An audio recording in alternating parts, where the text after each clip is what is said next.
Paz de Deus, meus irmãos. Tudo bem com vocês? Escrevi alguma coisa hoje para falar com os irmãos. Faz tempo que eu não gravo um devocional. E se os irmãos puderem acompanhar, abram suas Bíblias em Deuteronômio, no capítulo 7. Desejo que possamos aprender do Senhor alguma coisa com este capítulo. Deuteronômio, no capítulo 7, trata de um discurso de Moisés para os israelitas antes de entrarem na terra de Canaã. Depois que eles já viveram os 40 anos de peregrinação, então esta instrução de Moisés indica como os israelitas deveriam agir, viver, depois que eles entrassem na terra prometida, em Canaã.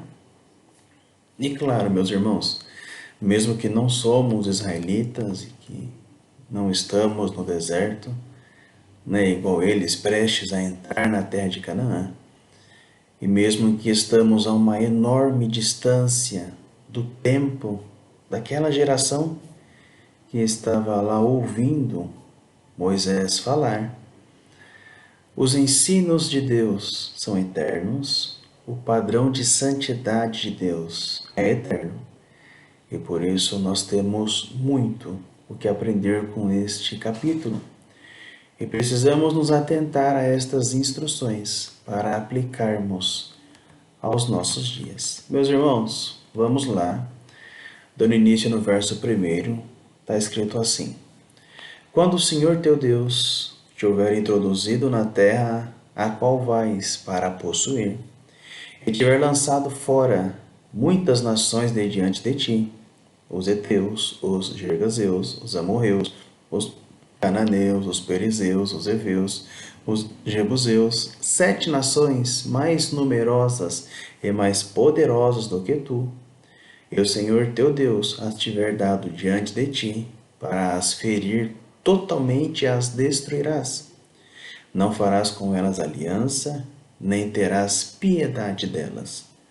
Não te aparentarás com elas, não darás tuas filhas a seus filhos, e não tomarás suas filhas para os seus filhos. Meus irmãos, Moisés inicia o seu discurso, o seu sermão, animando os israelitas, deixando claro que eles entrariam em Canaã, que teriam de Deus a vitória sobre aqueles 7 povos residentes de Canaã. Entretanto, ficava uma exortação: os israelitas deveriam se guardar, não fazendo aliança com os residentes e aliança de nenhuma espécie, mesmo porque eles deveriam aniquilar totalmente os povos ao passar do tempo. Mas há um destaque para não terem aliança de parentesco. O Senhor estava dizendo que Israel, a nação eleita, não deveria ter proximidade, não deveria ter uma vida unida, uma vida em cotidiano com as nações ali habitadas. E por quê? Qual o motivo, meus irmãos, desta exortação tão clara e enfatizada? E a resposta vem logo a seguir, no verso 4. Pois fariam desviar teus filhos de mim, para que servissem a outros deuses, e a ira do Senhor se acenderia contra vós, e depressa vos consumiria. O Senhor, que é onisciente, conhece toda a linha do tempo, inspira Moisés para exortar assim a nação de Israel. Porque se eles não guardassem essa instrução, ao fazerem aliança com as nações, eles teriam suas vidas corrompidas. Os costumes idólatras das nações influenciariam Israel, a ponto de deixarem o Deus Criador para seguirem os ídolos das nações. Então a exortação foi, além de aniquilar as nações, que já falei seria aos poucos, também não ter relações de parentesco. E ainda deveria fazer mais uma coisa: E o verso 5 prossegue: Pois assim lhes fareis: derrubareis os seus altares, quebrareis as suas estátuas, cortareis os seus bosques, queimareis a fogo as suas imagens de escultura, porque povo santo és ao Senhor teu Deus. O Senhor teu Deus te escolheu para que lhe fosses o seu povo especial de todos os povos que há sobre a terra. Não bastava, meus irmãos, só não terem relação de parentesco. Era necessário destruir os objetos de idolatria. Em outras palavras, o Senhor Deus estava ensinando que o povo eleito não deveria habitar com as nações e nem terem as mesmas práticas. Essa exortação, meus irmãos, não era para que o povo eleito vivesse isolado, mas era o Senhor o exortando por amor a viverem afastado do pecado. Olha o que o Senhor fala nos versos de 7 a 10. O Senhor não tomou prazer em vós, nem vos escolheu, porque a vossa multidão era mais do que a de todos os outros povos, pois vós éreis menos em número do que os outros povos. Mas porque o Senhor vos amava, e para guardar o juramento que fizera a vossos pais, o Senhor vos tirou com mão forte e vos resgatou da casa da servidão, da mão de Faraó, rei do Egito. Saberás, pois, que o Senhor teu Deus, Ele é Deus, o Deus fiel, que guarda a aliança e a misericórdia até 1000 gerações aos que o amam e guardam seus mandamentos, e retribui no rosto qualquer do que os odeiam, fazendo-o perecer. Não será tardio ao que o odeia, em seu rosto lhe pagará. O Senhor deixa claro que tirou da terra da escravidão os egípcios por amor e por cumprimento da promessa feita aos patriarcas.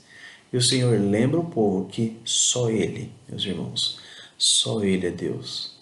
E continua exortando a não esquecerem dos mandamentos, dos estatutos e juízos do nosso Senhor, dizendo assim: Guarda, pois, os mandamentos e os estatutos e os juízos que hoje te mando cumprir, na sequência do capítulo.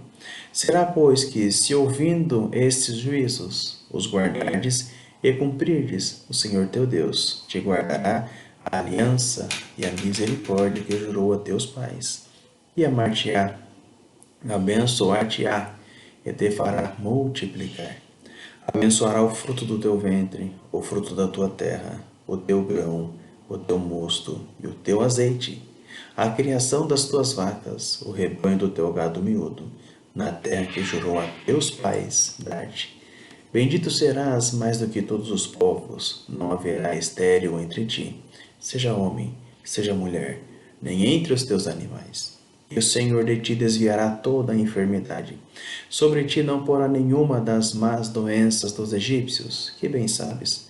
Antes as porá sobre todos os que os odeiam, pois consumirás a todos os povos que te der o Senhor teu Deus. Meus irmãos, então a instrução é que se os israelitas, se a nação santa, se o povo de Deus, dessem atenção à exortação, guardando os mandamentos, mantendo suas vidas longe do pecado e da idolatria, o Senhor derramaria sobre eles as bênçãos. Notemos que toda a instrução está envolvida sobre o povo ter relacionamento com o Senhor. É comum na humanidade e na atualidade que as pessoas desejem se relacionar com o mundo, desfrutando dos prazeres da carne e esquecendo do seu Criador.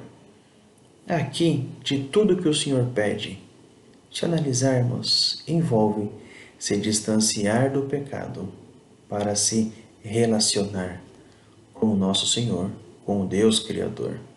E o Senhor, então, na sequência do capítulo, continua a animá-los. Se disseres no teu coração, estas nações são mais numerosas do que eu, como as poderei lançar fora? Delas não tenhas temor. Não deixes de te lembrar do que o Senhor teu Deus fez a Faraó e a todos os egípcios, das grandes provas que viram os teus olhos, e dos sinais, maravilhas, e mão forte e braço estendido, com que o Senhor teu Deus te tirou. Assim fará o Senhor teu Deus com todos os povos, diante dos quais tu temes. E mais, o Senhor teu Deus entre eles mandará vespões, até que pereçam, e os que ficarem e se esconderem, até que pereçam os que ficarem e se esconderem de diante de ti. Não te espantes diante deles, porque o Senhor teu Deus está no meio de ti. Deus é grande e terrível. O Senhor teu Deus lançará fora estas nações, pouco a pouco, de diante de ti. Não poderás destruí-las totalmente de pronto, para que as feras do campo não se multipliquem contra ti. E o Senhor teu Deus as entregará a ti. Ele lhes infligirá uma grande confusão até que sejam consumidas. Também os seus reis te entregará na mão, para que apagues os seus nomes de debaixo dos céus. Nenhum homem resistirá diante de ti, até que os destruas. Meus irmãos, depois de mais esta afirmação, que o Senhor estaria com eles, e que neles cumpriria com toda certeza a promessa feita aos pais, que eles entrariam em Canaã, o capítulo encerra com mais um lembrete, para não esquecerem de tirar do meio deles os ídolos e todos os objetos de idolatria. Notemos, meus irmãos, a ideia é que sejam um povo separado para o Senhor, tendo relacionamento apenas com o Senhor, e não com o pecado, e não com os ídolos. Seguindo o capítulo, as imagens de escultura de seus deuses queimarás a fogo. A prata e ouro que estão sobre elas não cobiçarás, nem tomarás para ti, para que não te enlaces neles, pois a abominação é ao Senhor teu Deus.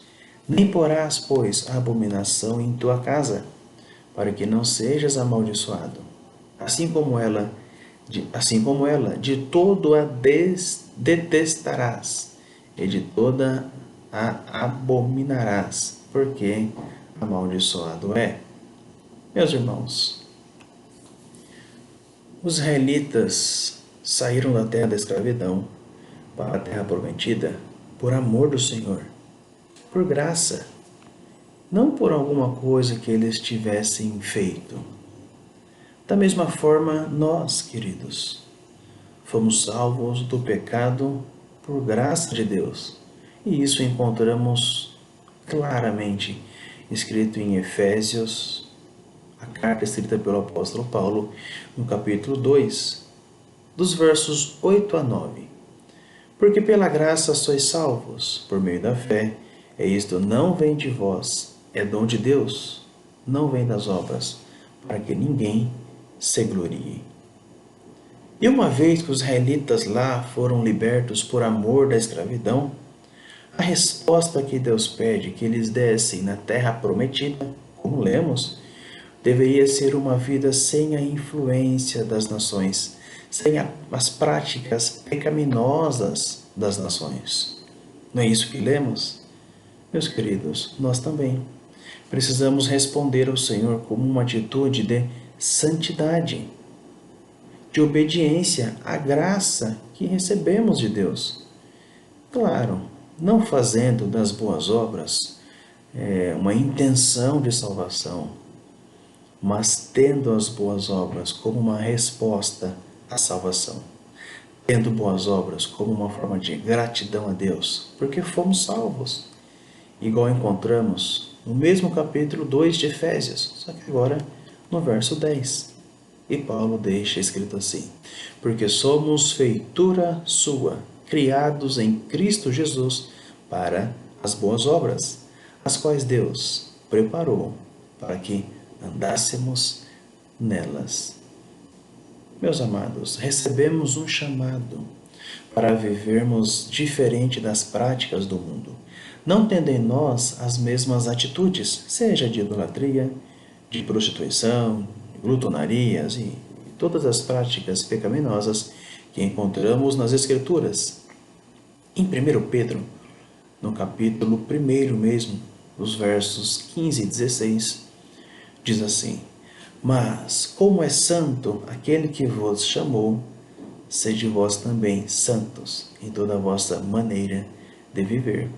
Porquanto está escrito, sede santos, porque eu sou santo. E este pedacinho, sede santos, porque eu sou santo, o apóstolo Pedro retirou das Escrituras, que já estava relatado por muitas vezes lá em Levíticos, um escrito do próprio Moisés. Meus irmãos, procuremos ter nossa vida em santidade, buscando o Senhor, não nos conformando com este mundo e nem sendo influenciados por ele, mas procurando moldar nossa vida nos ensinamentos de nosso Senhor Jesus Cristo. Tendo nossa vida separado do pecado. Hoje está comum alguns que, se dizendo cristãos, eles se relacionam com o pecado e até fazem defesa de um pecado como se defende a um amigo. É como se aqueles israelitas entrassem em Canaã e começassem a habitar junto com os cananeus, praticando as mesmas práticas e defendendo as mesmas práticas. Nós sabemos que na linha do tempo depois isso veio acontecer em alguns, mas não era isso que o Senhor desejava.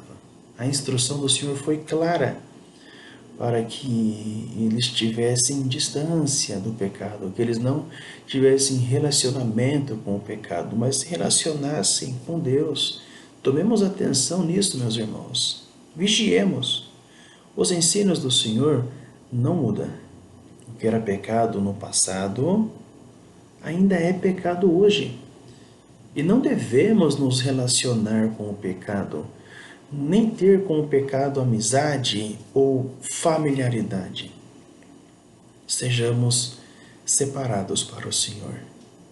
Que possamos praticar, meus irmãos, o que está escrito em 1 João, no capítulo 2, no verso 6.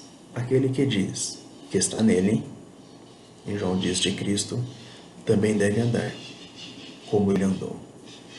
Meus irmãos, Deus abençoe a todos.